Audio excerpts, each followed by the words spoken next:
une icône sport chic des années 70, un cadran en carbone ultra technique et un mouvement hybride redoutable de précision. Le tout pour un prix défiant toute concurrence. Est-ce que cette Nevada Grenchen F77 Chrono Mecha Quartz est la montre parfaite pour l'été et le quotidien? On découvre ça tout de suite. Salut les amateurs d'horlogerie, c'est Olivier de Chronotempus. Aujourd'hui, on se retrouve pour le test complet d'une montre sortie il y a quelques temps maintenant et qui a fait pas mal de bruit lors de celle-ci. C'est Nevada Grenchen qui a décliné sa célèbre F77 dans une version chronographe équipée d'un mouvement à Mecha Quartz.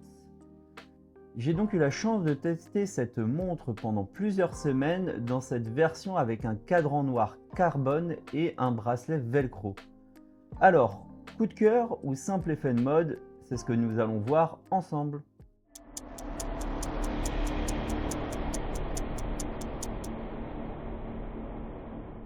Pour bien comprendre ce modèle, un petit rappel historique s'impose. La F77, elle est née en 1977 en plein âge d'or des montres de sport chic en acier à bracelet intégré et elle avait une lunette octogonale rivetée si caractéristique qui rappelle notamment une certaine Royal Oak.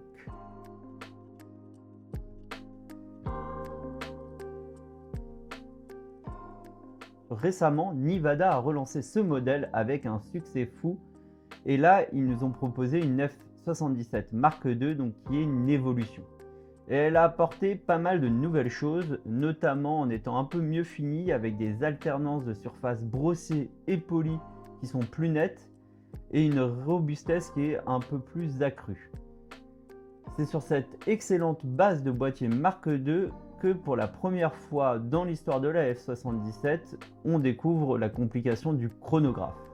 Et donc c'est pas une simple réédition d'un modèle passé, mais c'est bien une création moderne qui s'ancre dans l'ADN de la marque, ou en fait qui va plutôt un peu plus loin que l'ADN de la marque, qui est surtout connue pour ses rééditions de montres et donc d'avoir plutôt des modèles néo-vintage. Et donc la déclinaison qui nous intéresse aujourd'hui, c'est la F77 Chrono Mecha Quartz Carbone. Ici, on oublie le cadran texturé tressé classique qu'on peut trouver, mais que j'adore moi particulièrement, pour laisser place à un cadran qui est noir carbone mat et beaucoup plus contemporain. Visuellement, ça va donner à cette montre un look plus technique, furtif, à la limite de ce qu'on peut voir pour une tool watch urbaine. Et ça va contraster superbement avec les index en applique comme vous allez pouvoir le voir dans les gros plans.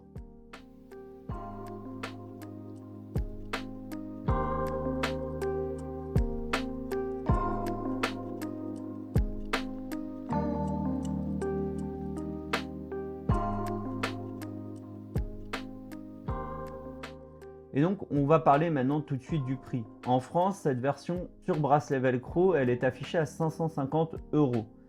Et il faudra même compter 750 € si vous préférez la version en bracelet en acier. Mais à ce tarif-là, on est quand même sur un positionnement qui est compétitif pour une montre de cette qualité avec un mouvement chronographe Mecha Quartz et un design de ce type.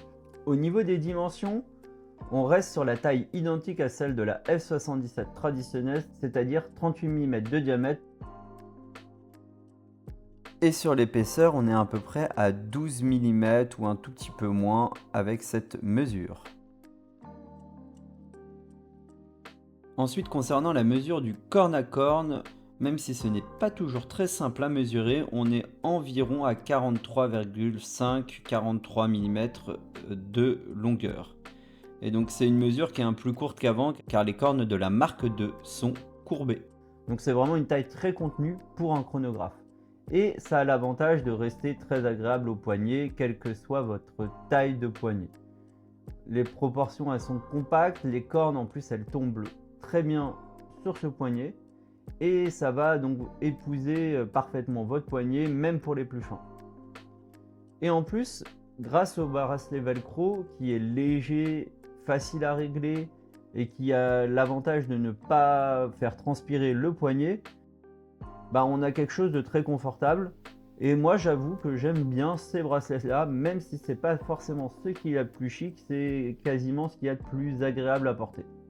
Surtout pour une montre qui peut être une daily watch ou une tool watch, donc un peu une montre de tous les jours qu'on peut porter en n'importe quelle condition.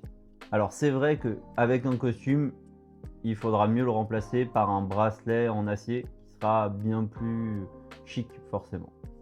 Intéressons-nous maintenant à ce qui anime cette montre, c'est-à-dire le mouvement à chronographe Mecha Quartz. C'est un calibre japonais, le Seiko VK64E. Et en fait, qu'est-ce que c'est un Mecha Quartz? Un Mecha Quartz, c'est un mouvement qui combine le meilleur des deux, c'est-à-dire la fiabilité et la précision du quartz pour la partie horaire, donc qui va vraiment, les heures et les minutes vont s'afficher grâce au quartz. Et on va rajouter dessus un module de chronographe, donc un module mécanique, et ça va permettre d'avoir un chronographe qui est bien plus fluide et avec un retour à zéro de l'aiguille des secondes presque instantané, et donc d'avoir un peu l'avantage des deux. Donc comme vous pouvez le voir ici, si je lance le chronographe, donc l'aiguille centrale des secondes avance de manière fluide.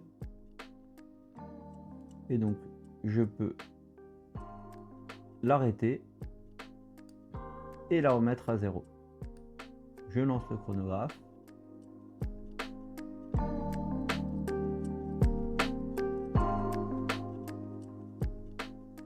Je l'arrête. Et je la remets à zéro.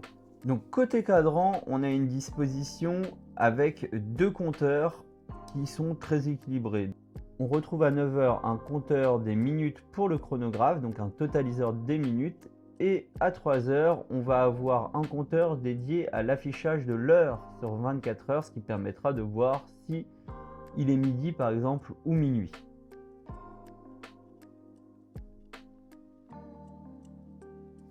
Donc si on regarde le poids de cette montre, on arrive à peu près 64 grammes. Donc dans sa version velcro, elle sera beaucoup plus légère forcément que dans sa version acier. On peut rajouter sans doute 20-30 grammes, voire plus. Donc, au niveau de la luminescence, alors elle est assez faible, principalement sur les index des heures et sur les aiguilles des heures et minutes. Donc comme vous pouvez le voir, on voit, mais elle n'est pas hyper puissante. Alors, quel est mon verdict après ce test de plusieurs semaines? On va commencer tout simplement par les points positifs. Donc au confort, comme je vous l'ai déjà dit, moi je trouve que cette montre, elle est agréable grâce à plusieurs choses, que ce soit les cornes tombantes, la taille du boîtier, son poids plume de seulement 64-65 grammes ou encore son bracelet velcro. Tout simplement facile à régler et agréable au port. Le deuxième point, c'est le design, moi que je trouve très réussi. Ce mélange en fait entre le design vintage de la F77 et le côté beaucoup plus moderne que lui apporte le cadran en carbone. Autre point positif, la fonction chronographe, même si c'est pas forcément ce qu'il y a de plus utile, c'est toujours quelque chose d'assez agréable. Et en plus, en ayant ici un chronographe Mecha Quartz, on arrive à avoir un petit peu de mécanique dans une montre qui ne coûte pas si cher que ça. Et justement, c'est son dernier point. Avec son rapport qualité-prix de 550 €, c'est quand même un produit qui est accessible aujourd'hui. Et donc c'est vraiment une montre qui va être polyvalente. Elle peut être portée un peu dans toutes les conditions. Alors le seul point où moi je dirais qu'on ne peut pas porter, c'est avec un costume, parce que le bracelet velcro va pas trop avec un costume, mais donc ça peut être intéressant de prendre cette montre avec le bracelet acier intégré et d'avoir en plus un bracelet velcro ou par exemple le bracelet rubber caoutchouc. Pas grand chose au niveau négatif pour moi sur cette pièce. Je dirais que c'est peut-être le fait qu'elle soit pas Swiss made comme la majorité, voire la plupart en fait des montres de chez Nivada. Et ça c'est tout simplement dû au fait que comme il y a un mouvement Seiko dedans, on ne peut pas avoir du Swiss made car il faut un mouvement suisse. Mais après le mouvement Seiko c'est quand même un mouvement très qualitatif. Elle n'est pas Swiss made mais elle est aussi pas assemblée en Suisse, et donc ça peut être aussi considéré comme un petit point négatif. En résumé, Nivada signe une vraie belle réussite avec cette F77 Chrono Mecha Quartz carbone, mais aussi dans ses autres versions, hein, d'autres en bleu par exemple avec ce motif texturé tissé qui est très réussi, et c'est une montre que je trouve très agréable à porter. Alors dites-moi en commentaire ce que vous pensez de ce cadran carbone et si vous validez le bracelet Velcro. Si cette vidéo vous a plu, n'oubliez pas de laisser un gros pouce bleu et de vous abonner à la chaîne Chronotempus pour ne rien manquer des prochaines sorties horlogères, des prochains tests ou encore de mes visites que je peux faire dans certaines manufactures. Et à bientôt!